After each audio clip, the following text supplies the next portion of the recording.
that's coming, or it's like, or that happened, or something like that, right? So we'll make some energy, because energy doesn't even really, or time doesn't even really exist. And so sometimes it's kind of hard to tell when and how, but you can feel the essence of it, and all of you do this too. We're just like, I know she's upset, I just don't know what. Or something happened yesterday, I just don't know what, or something happened, I don't know when.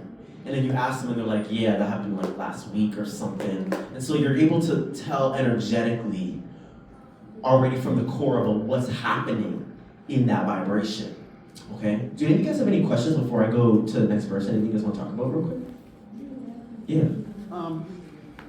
Were you born with the clairvoyance, or did it just manifest in high school? How did you get started? COVID. Yeah, so I was really sensitive to energy, and then I started getting upgrades, which my body was processing as seizures for a while, and I still have them. And so they would happen like clockwork every month, and they would upgrade, like the doctors couldn't figure out what it was. And so it was always just like upgrading my brain, and they put all these machines that couldn't figure out what was happening.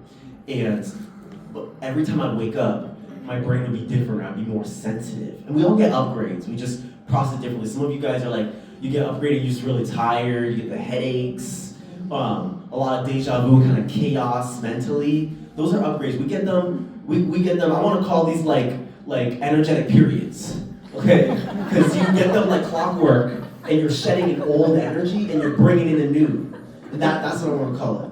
Did you get all of it, like clairvoyance, clairaudience, clairsentience, clairsmelliance, or whatever? Yes, clairsmelliance, yeah.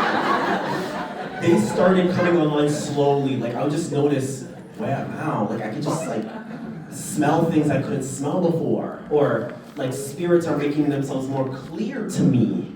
And so it was just, that's why I call them upgrades. It's like a computer rebooting and restart. And then now there's a little more that I can feel or see. And all of you experience that in some form. It just feels like there's a little more to reality than there was before. Your reality is a little deeper than it was last time.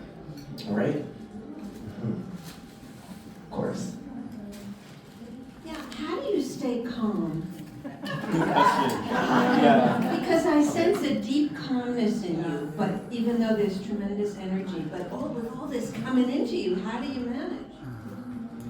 I realize you guys hear about surrender. I learned to do that.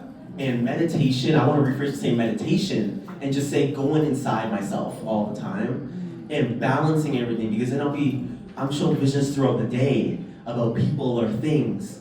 And I have to be able to allow my mind to be fluid and just be in awareness of what's happening. Like I could be here and then I'm thinking about this is funny, this actually happened yesterday, where I was given insight about beings in the future when disclosure comes, that many of the first beings that are going to be disclosed are going to be inner earth beings. And I was like, okay, cool, thank you guys for showing me this. And then History Channel came up on the TV in our hotel room, and the guy was saying, many of the beings are going to come from inner earth. And I was like, okay, yeah, I hear you. And then I went to Lily Nola's event, and she's like, many of the first beings are going to be from inner earth. I was like, I hear you, spirit, I hear you, spirit. So it's just confirming for me. So it's keep coming to my awareness in different forms. And sometimes you need a little confirmation. You're like, okay, I feel this, but then you told me through the show, okay, one more. Then you get it, and I'm like, oh, okay, I see what's happening. So I have to be open in awareness and not do too much chaos and think too much. Even like songs, when you have a songs always playing in your head, this sees me do that too. Or like music on the radio and stuff like that. See what I mean by a fluidity in your experience in the universe? Everything is just so flow that now more can come into your awareness without your mind being super chaotic and out of sorts. If it's chaotic, the spirit can be like, oh, I want her to do the shadow work, but your mind's going away from it and pulling towards something else. And so now you're not clocking that T, like I like to say. So you want to be able to clock what's coming into your awareness all the time. Sometimes it gets repetitive, because spirit's like, okay, he or she didn't get it, let's show one more time. Like, some of you are like, I'm really drawn to doing Reiki, but I don't feel good at it yet, or whatever. And then you're guided to do Reiki on yourself.